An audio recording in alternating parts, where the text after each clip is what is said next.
Okay, so I'm going to just do a quick video. Um, let's situate the bear. This is one of those COVID bears that people are supposed to be finding. Little dude's been climbing this tree for a while. I don't know if anybody found him or not. Anyhow, just wanted to discuss the world and things about the world. So I am on a substantial piece of property, and you would think, oh wow, a person could be really happy with this. And I'm going to zoom past real quick. Small house, but sitting on 11 acres. There's a couple problems with this property, and this is where the story begins. So as I take a walk and just discuss why a person sitting on 11 acres could be unhappy, let's start with traffic. Right off of a busy road. Also, I'm walking in grass that is up to my knee. And so let's start with the obvious reason why a person would be unhappy with 11 acres. So, I'm on 11 acres, but it's not mine. Lease it, rent it, however you want to look at it. Got a really good deal on that. But, I mean, I got overgrown trees that I can't do anything with. I did clear some of it with a chainsaw. Got a building, but I don't have any real use for it. It's full of the other people's junk that own the land. There's a well, but can't use that. The house is really small. Pluses, when I first got here, the property was really nice. And after about a year, started having trouble with drug addicts and thieves that were passing through this very busy road. And you might not see the cars right at the minute, but if I wait here, you will most definitely see cars. And you know, great view. And if you look in that direction in the evening, there is beautiful sunsets. Beautiful. Can't put a fence up,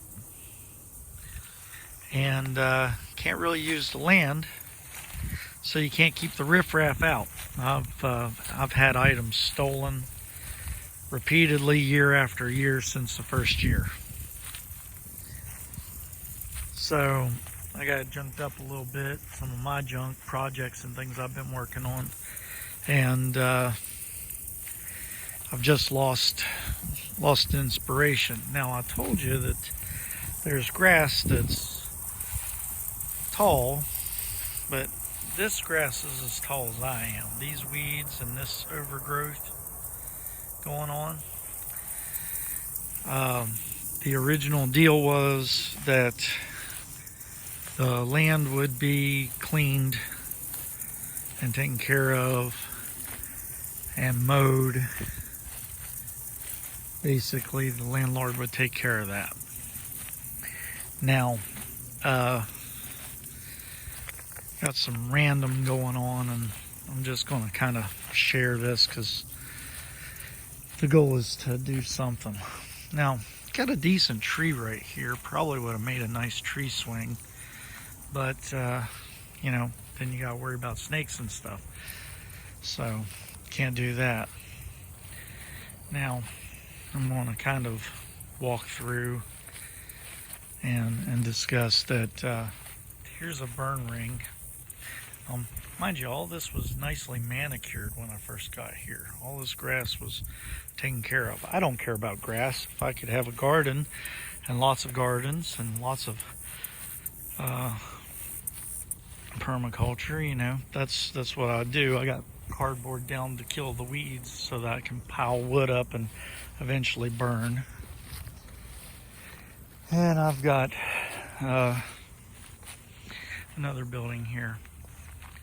Can't use, overgrown, and nothing really do with it. And there's grapes in here, lots of grapes, but they haven't been trimmed or done anything with, and the tree is overgrown and the grapevines are overgrown and everything is just overgrown. And you trim it back and it just takes over, and since nobody's got a big old tractor to mow all this, it's growing over. Now, I know some of you have seen my Ryobi push mower videos, but I don't have a large mower. It was part of the deal that I didn't need one, so I'm a little bit put out on even thinking about buying a tractor or doing anything with a tractor while I'm renting property. And maintain the same property rental and then do the work of keeping the grass manicured, which I hate grass. I would get rid of it if I could. Go to only edible things, edible foods. So anyhow, this was a start of a garden, and the heat has just about killed it, but we got a ton of zucchini out of this. This was all zucchini. And there's some tomatillos, they're doing okay. And down at the very, very end of the garden is some other stuff. And then the neighbor is the landlord. So that brings into the next thing. So I got a trellis here. And that was cucumbers, and the cucumbers have died off, and I made it out of a simple inside rack. And it worked well. And then there's some elderberry that cropped up beside of that, and we're gonna leave that. But couldn't do anything with the ground. And when I did set up the garden, I actually got a little bit of grief about that. I had asked, I waited a whole day to get an answer, and then they wanted me to put the garden over here. And so since I put the garden over there, that didn't make them happy. Now mind you, this is the big open field that should be all mowed and manicured, and that's the field that nobody's been doing anything with for 2 years. So I had it tilled nicely, I had it fixed up, and I was kind of happy. So instead of being able to use 11 acres of property and grow things you want to grow, I'm ending up putting plants in pots, and that's ginger, which is kind of cool, and got some tomatoes, very few started, but everything's in pots. And this is a grape trellis that I cleared back everything to start grapes, and it's thick. This is 1 year's growth. These grapes have absolutely taken over, but for whatever reason, they did not, and these are wild grapes, they did not fruit this year. So I don't know if I cut them back a second time, if that'll matter, or if it's going to matter. Because, you know, I've got lots of ideas and lots of projects I'd like to do and nowhere to do it. I've had some steel, and I've made some neat things like this rocket grill. And then I've got an antique wood stove that deserves an outdoor kitchen with a smoker. Another project. The firebox on the wood stove is just a little too small. Works great for fish, won't work for red meat. So little things. And I've burned out stumps in the yard and recovered some of the yard from other things that were here and gardens that had overgrown and went bad. And then I took a really bad unfertile area and started cleaning it up and composting a little bit. And another huge stump from a tree that fell last year and just missed the house. So some of those videos you can find if you want to look at them. So I'm going to just say that discouraged is what I am, and I'm going to go into that. If you have never tried to buy your own home, or you've tried to find a simple way to live small and sustainable and cut through red tape and bureaucracy and stupid laws, then you'll understand my video. So across the county and in the middle of the woods, I own a little more than 3 acres. It is legally mine because I bought it. But due to the laws of 1066, for me to build on it or homestead on it or do anything with it, I have to first go back 40 years and make sure nobody else is laying claim to it, that there's no past mortgages, etc., etc. And to do that where I'm at, you can do a title search yourself, but if you want the lawyer to file the paperwork, the lawyer has to do it again.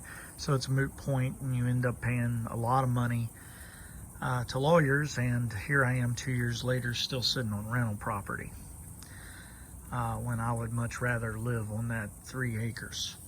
So come to the conclusion it was time to try a different method. Now, I'm not rich. I was doing well, and half of my money got tied up into the stock market with the COVID thing. And if I sell it at a loss. I'd still make maybe a little bit of money, but I won't make the money that I'll make if I wait. And I'm not an impatient person, but I'm not a patient person. I'm somewhere in between. I like to get things done. So there goes some of that wonderful traffic, and it's all day traffic. And and then you got riffraff. Yeah, that's riffraff. They go to the other end of the road where all the meth heads and the drug addicts are, and then they come through, and then they get bright ideas of every place they see in between their home and the drug den that they'll be able to acquire and steal other people's hard-earned things. I'm in the middle of farm country. I mean, there's a beautiful farm across the road, and this brings me to another topic.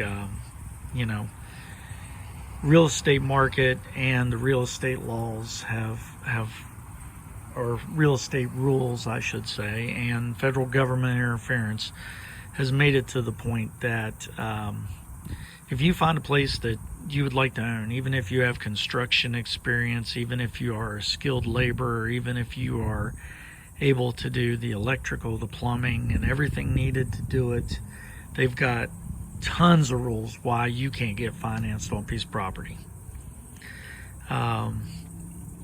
If you want a VA loan, an FHA loan, or an ag loan, different rules apply. Ones I didn't even know existed, like too many buildings on the property, too much land for the size of the house. Yeah, that's a rule. What? Too much land for the size of the house.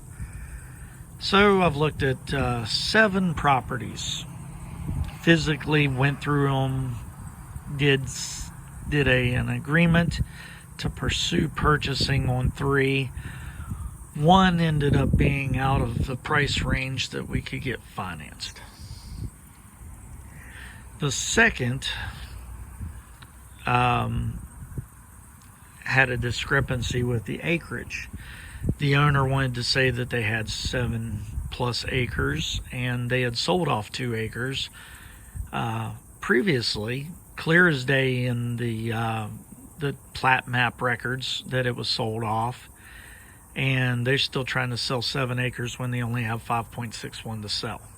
So fought with that, got nowhere, and then they had a water issue, and then they had the nerve to say that because they fixed the water issue that they couldn't possibly sell the property for what we offered, that they wanted the full price for it.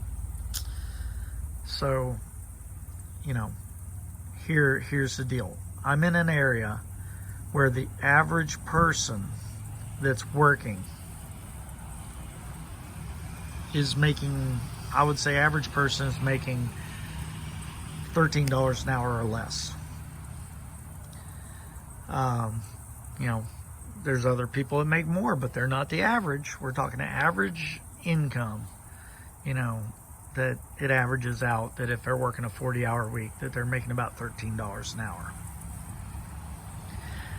Problem is there's tourism here, and there's lake houses here, and for 45 minutes in any direction from the lake without a sign of water, land has gone to $250,000 and up for a house with no acreage and no privacy. So I'm sitting on 11 acres, and I want to be off of a main road. That's the main goal, be off of a main road. Don't want through traffic, because through traffic becomes peruse traffic, I would call it. You got people that their goal in life is to drive through neighborhoods and find out what they can steal. It's a sad truth in America these days, and as things get harder, that's going to increase, not decrease. So I want to be on a road that doesn't have through traffic. And ideally, I'd like to be at the end of that road. Now I found places in the $100,000 to $170,000 range that had acreage, was set back off of the main road enough to have privacy, and may have not been at the end of a road, but did not have through traffic. Then I ran into the house is too small, the house is too old,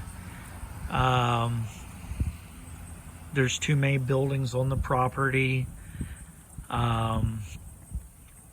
it won't pass inspection because the porch is too high and there's no handrail.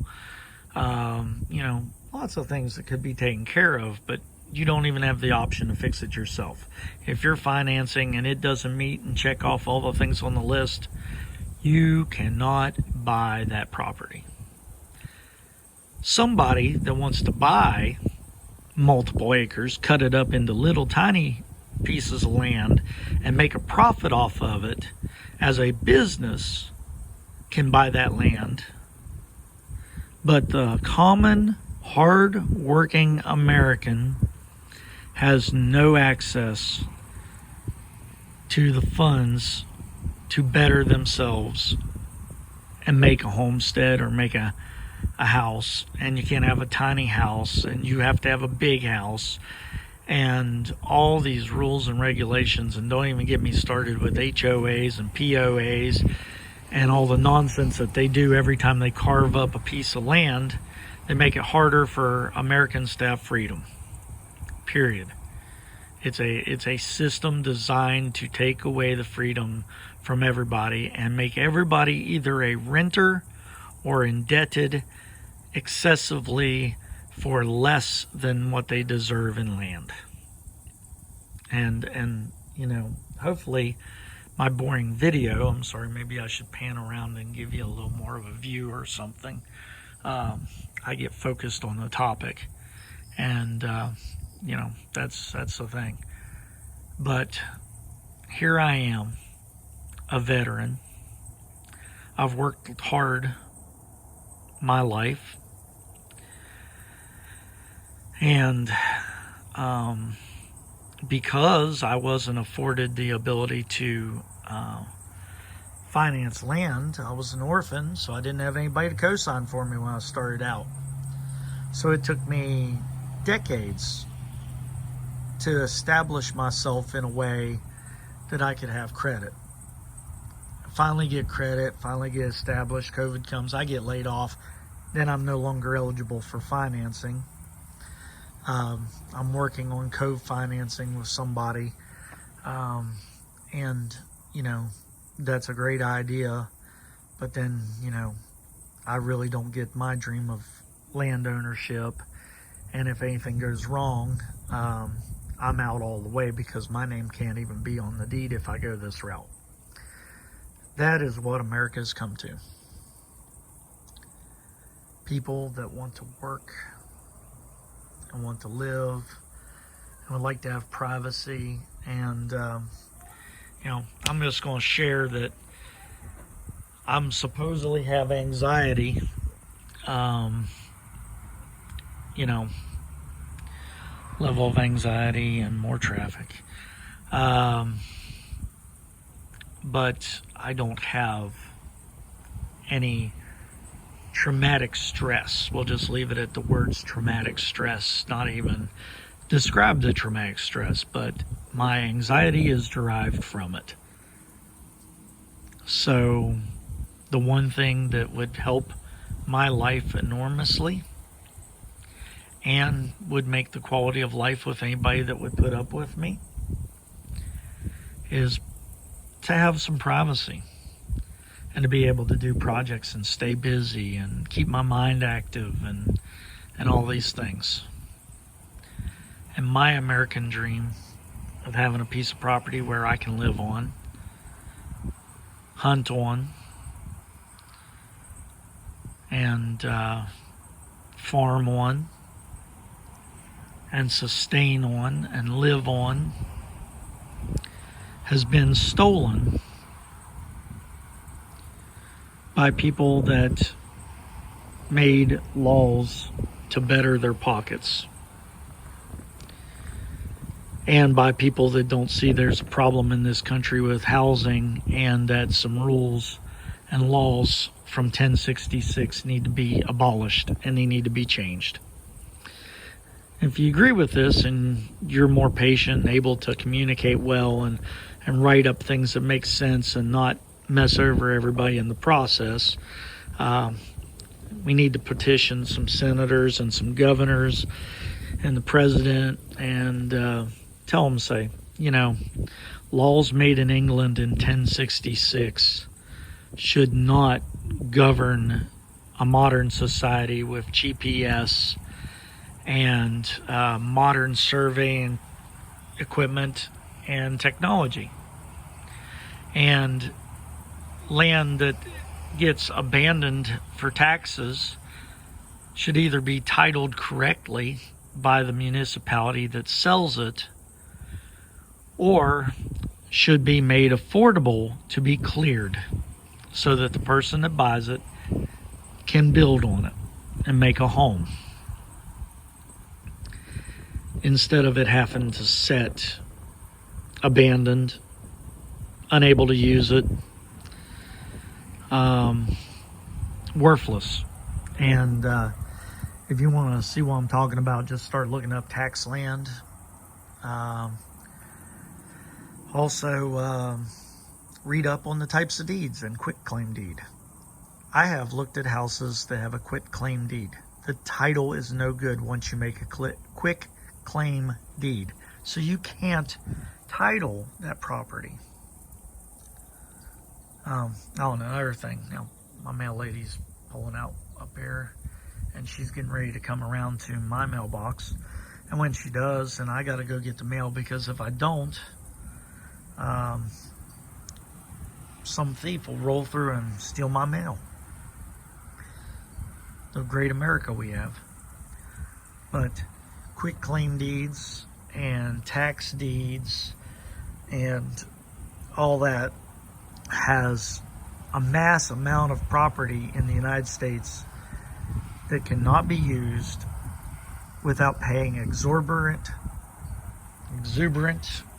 don't know the word right now, pardon me, excessive amounts of money to lawyers to clear the title, and loss of use of that land for up to 2 years while you wait for that to get done, or longer if you have an incompetent lawyer, which I really feel like I paid money to a lawyer and they completely ripped me off, because I have not a scrap of proof in over a year that anything was done.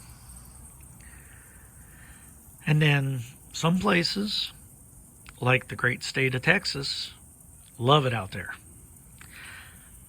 They do a special warranty deed when they sell their property to somebody else.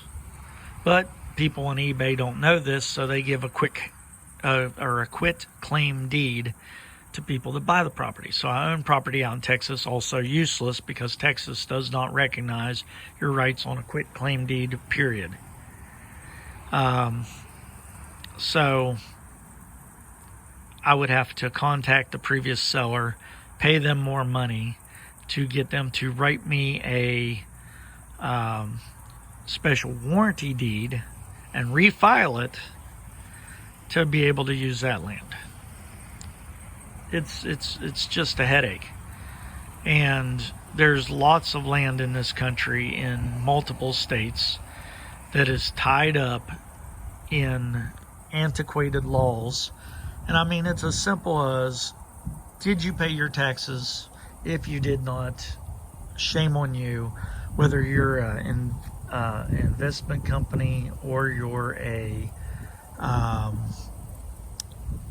an individual, or you're an inherited person that inherited the land, if you didn't pay the taxes, you don't own the land. It should be that simple.